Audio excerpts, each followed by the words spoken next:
Heartwell. Ibig sabihin, pinapagaling niya ang ating puso. Okay? Literal. Okay? So, ito ang ginagamit ko dahil ako ay, ang puso at saka ang blood pressure ay magka-partner yan. Hindi pwedeng maghiwalay.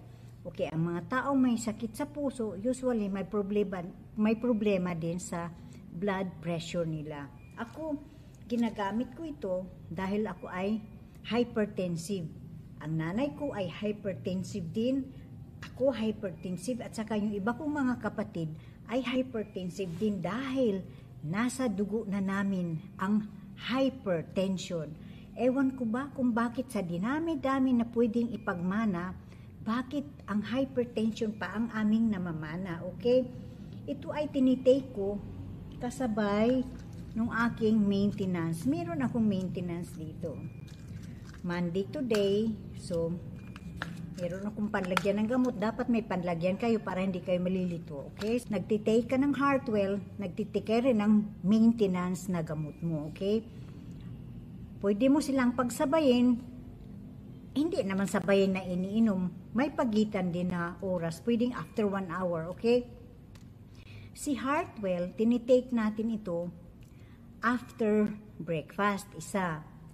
Tapos, kapag medyo marami na ang nararamdaman mo, gusto mo namang mag-take ng dalawa, although walang prescribed talaga kung ilan, nasa iyo yan, pakiramdaman mo ang sarili mo.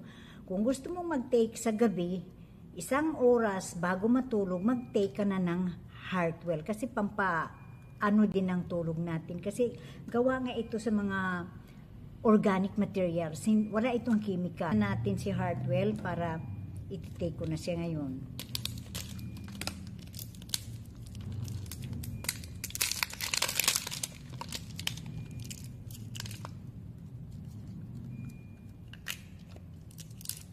Sarado pa siya, hindi ko pa siya ginalaw. Okay, so meron siyang cotton para hindi ma-expose. Wait ko. Ito si Heartwell. Okay, kanina pa akong nag-breakfast. Okay, inumin ko na siya.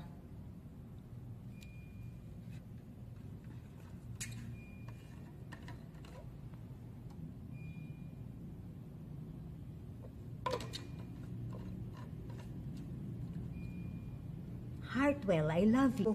Kung ikaw ay may problema sa high blood pressure, ito ang para sa atin. Okay? Kaya ako bumili ng ganito kasi susubukan ko muna siya. Bago ko ibibenta, dapat subok na subok. Dahil naniwala ako sa produkto, kaya gumagamit ako nito. Okay? I love you, Heartwell.